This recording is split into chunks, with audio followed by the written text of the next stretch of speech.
Hey, this is MassX, another One Punch Man, the strongest video. And yes, we've got a lot to talk about today. We're going to hit three main topics today. One is going to be the version update notice. We're also going to discuss now that it's official that we are getting Phoenix Man, the SSR Plus. And lastly, and this will be very quick because quite honestly, I don't want to get any more DMs on this, is the absolute ridiculousness of the drama in a game such as this. But first, let's go ahead and talk about this version update because there's a lot to be happy about if you believe in quality of life features. They've got, as you can see, it's all feature optimizations in this, and it's stuff that I enjoy. The quicker I can get through my dailies, the better, the happier I am. I'm in, I'm out, and done. So we got home request, added resource request to home request. You can claim more rewards based on awakening star level, club exploration, added the option to explore 3 times with 1 tap. Home figurines, added a feature where you can change figurine base to the highest level with 1 tap. Resist invasion, added quick sweep feature based on historical highest damage. New rewards are also added. Tournament, added quick challenge feature. Peak arena. The aid can be set to automatically challenge higher ranked players. Endless battle zone, added quick challenge feature. World disaster, optimized redeem store rewards. Extreme training, unified difficulty for 3 challenges. Now you can use sweep to clear them. Core trial, added new available characters for enlisting. Obtaining repeated character will provide enhancements as follows. Character +2 unlocks ultra ultimate and uber passive.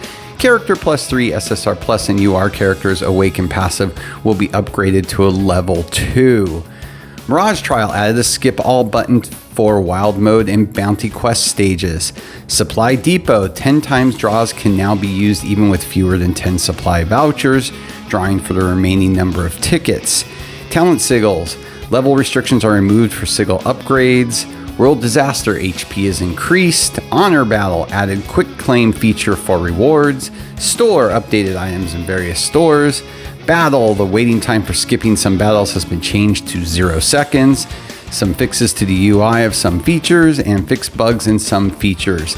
And we're going to get the theme event will be New City Adventure for next month. The Extreme Pass will be, the pass will be Extreme Carnage Kabuto. New character pool, Extreme Tank Top Master, as we are aware, and limited time return will be Unparalleled Flashy Flash. And the Awaken Wheel, yes, the Awaken Wheel comes back, but this time with Awaken Phoenix Man, and the Keepsake will be in House of Wishes. So yeah, that's a lot of quality of life changes, great stuff. And now we need to talk about the character of the hour, Phoenix Man. Now, like it or not, Phoenix Man is a wheel character, and this is just the reality of this game. It's done it in all versions. This is paid only, so we're really not going to get into if you should pull or not for this, because quite honestly, if you're putting money in the game, you're probably getting this character most likely, and you should. But let's take a closer look at this character and talk about it. Now, let's go ahead and first look at its first attack. Attacks a single target with 5 consecutive strikes for 150% attack. Great, fine, whatever. We don't care about that with most characters.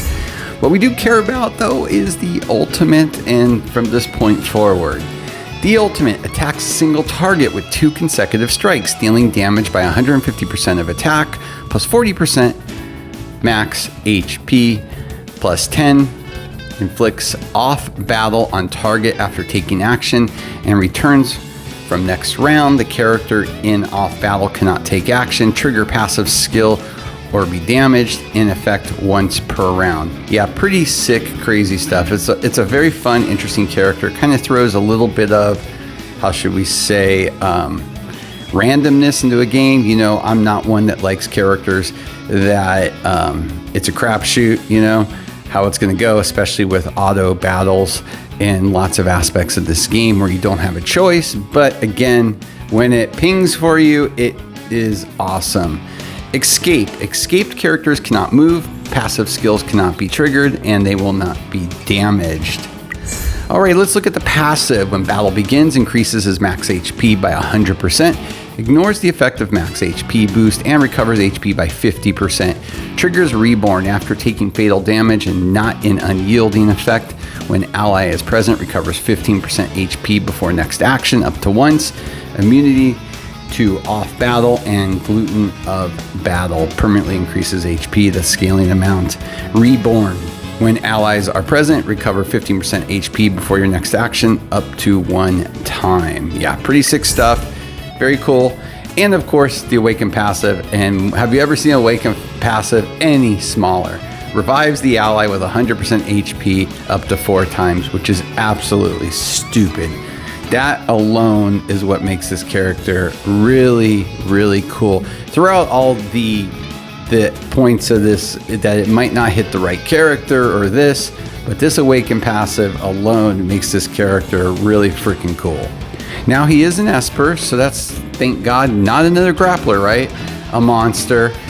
So that is a good thing, let's be honest. Not a lot of Espers to choose from. I know exactly what Esper I would take out to use this character. Been planning on it, so it is very simple choice for me. Now, what do you get if you want to do the Keepsake and 5p him? Well, the Ultra Ultimate max HP as damage goes from 40 to 50%. Not a huge deal with this character. The Extreme passive, though, trigger resurrection per battle, goes to 2 times, which is very nice. And the 5p passive HP revive goes to 25%, which to me is big on bringing your character back. Now, the Awaken 2 on this character does make it really interesting. The Revive Allies goes to 6x, which is just crazy. The additional effect grants allies 30% non-crit damage free. Cannot coexist with agility is fine, but that extra revive, you're getting 2 more for your allies, is absolutely stellar. One of those characters that you're probably gonna want to Awaken to. Just for that alone can be game breaking for you. Now, things to note, nothing that should be any surprising to anybody, but SSR Plus CK does not reflect damage if removed from battle, so that will go with anybody like that. Cannot remove bosses, from the battle for PvE, so don't think you're gonna get smart on this one. Cannot remove units that are dead but waiting to revive. So, again, somebody's dead but revivable on the field. It ain't gonna work. If there's only one enemy unit left, then cannot remove that unit from battle. Makes total sense. Kind of be silly. But that's kind of it for him. When we go ahead and get this in a couple weeks, the wheel, I will do an in-depth video building him and builds for him. But as you can imagine, you're gonna want him to survive, so you're gonna want him tanky. Just, you know, because you care less about what this character is going to do damage-wise and more about everything it offers with its passives and effects. So yeah, you want the character to be able to be on the field as long as possible. So that's going to be your most important goal with building this character. But an incredibly solid unit, a fun unit to play. But again, it's in the wheel, so if you don't have enough tickets, I don't ever recommend drawing on it. Save them till the next go around. And of course, if you do throw some money at this game, you're probably already planning on getting him, because this is one of those characters that can sway a game, even if your opponent's much stronger. If you get lucky with who you take out and can do some things without that character on the field for that turn. So yeah, solid character, no doubt about it. And the fact that you are able to bring your allies back just makes it that much better. Now, without ado, I do want to hit one more thing. There has been a lot of drama. It's been going on for a while, and I just want to bring a couple things to people's attention really quickly. One is, I don't entertain it. I will not post in forums about it. To me, it's useless chatter. It is what it is. So yeah, are there some really dumb idiots out there? Well, yes, there is, and there are in all gacha games, period, end of story. I won't entertain it, won't waste my time with it.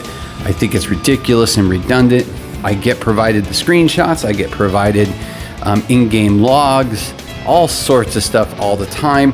That is for the developers to deal with, and as well as whoever is in charge of customer service at the particular moment. To me, you know what? Whatever.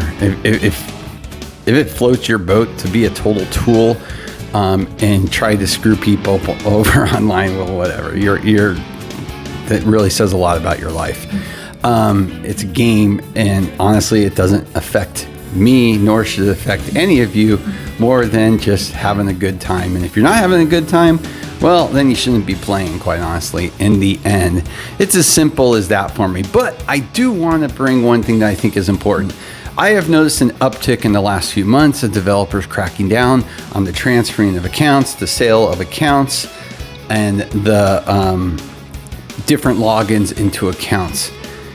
It's all in what you had to approve in agreeing to play this game. I know a lot of people like to do account reviews. I used to do them. I stopped because of this, because I don't want to be partially responsible for if somebody gets their account locked in the end. So I just want people to be aware, be careful. If you play this game and are using your account solely for yourself and nobody else, then you're fine.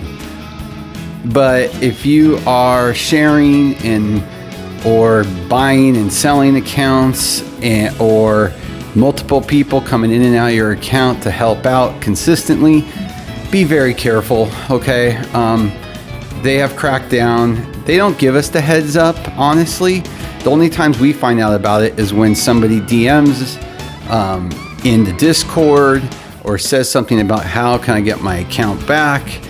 Point is, that's a developer's call. We have no pull or say in that. We can bring it to their attention, a particular account, and then it's up to them to do their subsequent review. But just know you're in breach of the service agreement. There isn't much argument against it, so just be careful. You don't want to lose your account over something really silly or stupid. And again, if you don't care, well, fine, whatever. That's up to you. This is more of a PSA out there for people that really do play the game and care about their account and just want to have a good time, but maybe partake in a few other things like letting people help out, or they share their account with someone else or two people or whatever. Just be very careful, because in the end, it shows up. It shows up if it's a different country. And when someone logs in, it shows up if you're changing payment methods. You got to be careful that those are signals and can get your account suspended or banned. So keep that in mind. Just be careful out there, guys. But I do love the update. I love the fact that we got a lot of quality of life improvements. We're finally getting Phoenix Man. Should have had him a while back, quite honestly. They pushed him back quite a bit. So he's gonna be around for quite a while, but not as long as he would have been if they would have released him at the time that it was, well, I can't say supposed to be released, because every country or release is going to be a little different. But if you look at China and you look at C, he probably should have came out a few months ago, quite honestly. But that's their choice. We know they keep mucking with this schedule, so we have to keep guessing and hoping for the best. Alrighty, with that, as always, please like and subscribe. It helps a lot. Have a great day.